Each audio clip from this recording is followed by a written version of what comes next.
આ 20,000 રૂપિયા પગાર છે તમારો, છતાંય તે તમે આમ તમારા મમ્મીને સાચવી નથી શકતા.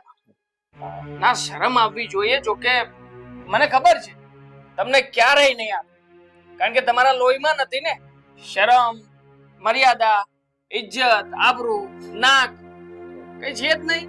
રાજેશ તું આવું શું કામ બોલ છો? તો શું કહું? હા, અત્યાર સુધી અહીંયા પડ્યા પાથરિયા રહેતા હતા, મતલબ કે અમારા પૈસાનું જ ખાતા હતા, એ બધું તો ઠીક, પણ હવે શું આ નવું પ્રકરણ આવ્યું છે ભાઈ? લગ્ન કરવાનો બહુ હરખ છે તમને?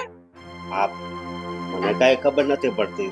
તમે આ બોલો છો. ભાઈ આપીને ઘરમાં ડિમાન્ડ કરી છે કે મારો દીકરો આકાશ લગ્નની ઉંમરને લાયક થઈ ગયો છે, તો હવે એક કામ કરો ને મોટા ભાઈ, તમે મારા દીકરાને પરણાવી દો.